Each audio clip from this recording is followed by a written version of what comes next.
Jour 5, Benaja et Catherine Kuhlman. Ceux qui n'ont pas peur du lion.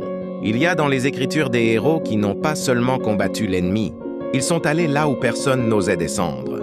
Benaja était de ceux-là. Le texte dit qu'il descendit dans une fosse, un jour de neige, pour y tuer un lion. Quelle image puissante! Ce n'est pas un acte de folie, c'est un acte de foi. Il n'a pas attendu que le lion sorte. Il a pris l'initiative. Il est descendu. Il a choisi d'affronter la peur dans les pires conditions. Un jour glissant, froid, instable. Il n'y avait ni public ni ovation. Seulement un homme, un lion et Dieu. C'est là que naissent les véritables champions. Quand il n'y a pas de spectateurs, seulement un appel silencieux du ciel. Benaja ne voulait pas impressionner. Il voulait protéger, servir, rester fidèle à son roi.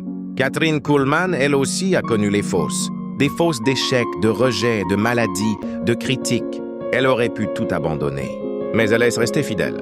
Comme Benaja, elle a combattu là où les autres fuyaient. Elle a combattu avec l'arme invisible de la consécration. Elle disait « Je suis morte 1000 morts avant de monter sur l'estrade ». Son ministère n'était pas bâti sur du bruit, mais sur une relation intime avec le Saint-Esprit. Elle ne cherchait pas les projecteurs, mais la présence. Quand elle parlait, les malades étaient guéris, non par sa puissance, mais par la puissance de celui qu'elle honorait. Là où Benaja avait une épée, Catherine avait la voix de l'Esprit. Là où Benaja descendait dans une fosse, Catherine montait sur une estrade. Mais tous deux portaient la même marque, celle d'une vie abandonnée. Aujourd'hui, tu fais peut-être face à ton propre lion. Il peut être spirituel, émotionnel, familial, invisible aux yeux des autres. Tu es peut-être dans ta propre fosse, dans le froid, la solitude, l'incompréhension. Mais écoute ceci, Dieu t'appelle à ne pas fuir. Ce n'est pas la taille du lion qui fait la victoire, c'est la force de la consécration. Tu n'as pas besoin de foule pour être fidèle.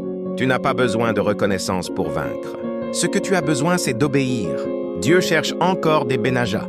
Dieu cherche encore des Catherine. Des hommes et des femmes prêts à dire « Même s'il faut descendre seul, j'irai. » Parce que la victoire dans la fosse ouvre les portes du palais. Benaja deviendra chef de la garde royale. Catherine deviendra une voix prophétique pour des générations. Et toi, que feras-tu de ta fosse? De ton lion, entendra-t-on parler de ta fidélité dans le secret? Y aura-t-il des fruits dans ta consécration?